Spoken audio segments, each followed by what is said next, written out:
কৈশোর কি সত্যি 18 বা 19 বছর বয়সে শেষ হয়? নতুন গবেষণা বলছে তা নয়। মস্তিষ্কের বিকাশকে কেন্দ্র করে করা বিশাল এক গবেষণায় দেখা গেছে মানুষের কৈশোর আসলে চলতে পারে 32 বছর পর্যন্ত। জন্ম থেকে 90 বছর বয়স পর্যন্ত প্রায় 4000 মানুষের ব্রেন স্ক্যান বিশ্লেষণ করে এসেছে এমন ফলাফল। শৈশব শেষ হয় কখন? সবাই বলবে 10 থেকে 11 বছর বয়সে, তারপর 18-19 পর্যন্ত কৈশোর, 40-এ চোখে চালসে পড়ে, আর 55 থেকে 60 বছর বয়সে সবাই প্রবীণ। কিন্তু এসব বিভাজনের বৈজ্ঞানিক ভিত্তি কি? নতুন এক গবেষণায় বিজ্ঞানীরা বলছেন কৈশোরের সীমা 32 বছর পর্যন্ত, আর জীবনের 4টি বড় পরিবর্তনের বয়স হলো 9, 32, 66 ও 83 বছর। মানুষের বুদ্ধি, আচরণ ও স্নায়বিক বিকাশকে গভীরভাবে প্রভাবিত করে ওই বয়সগুলো। সম্প্রতি নেচার কমিউনিকেশনসে প্রকাশিত হয় এই গবেষণা। গবেষকরা বলছেন, আমাদের মস্তিষ্ক 5টি ধাপে বিকশিত হয়: শৈশব, কৈশোর, প্রাপ্তবয়স্ক, প্রারম্ভিক বার্ধক্য এবং বার্ধক্য। আর এই 5 ধাপের ভেতর 4টি বয়সে ঘটে বড় মস্তিষ্কগত পরিবর্তন।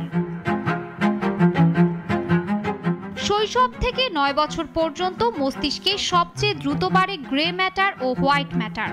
এই সময়ই শুরু হয় স্নায়ুতন্ত্র গঠনের প্রতিযোগিতা, বেড়ে ওঠে বুদ্ধি ও শেখার ক্ষমতা।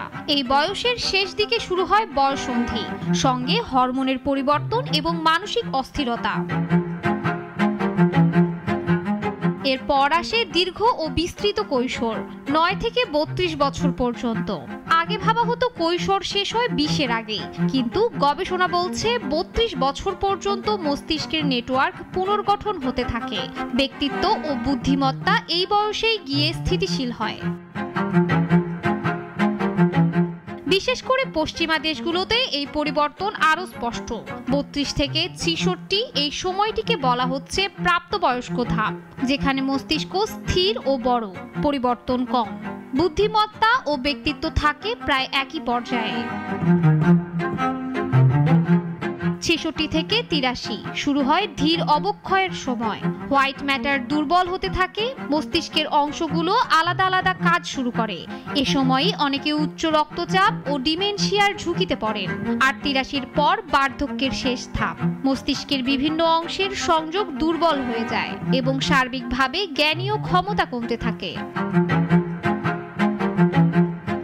গবেষকরা কৈশোর 32 বছর পর্যন্ত বিস্তৃত হওয়ার তথ্য দিয়েছেন, যা আমাদের বুঝতে সাহায্য করে মানুষ কোন বয়সে সবচেয়ে দুর্বল, কখন প্রয়োজন সবচেয়ে বেশি মানসিক সহায়তা ও কঠিন দিক নির্দেশনার।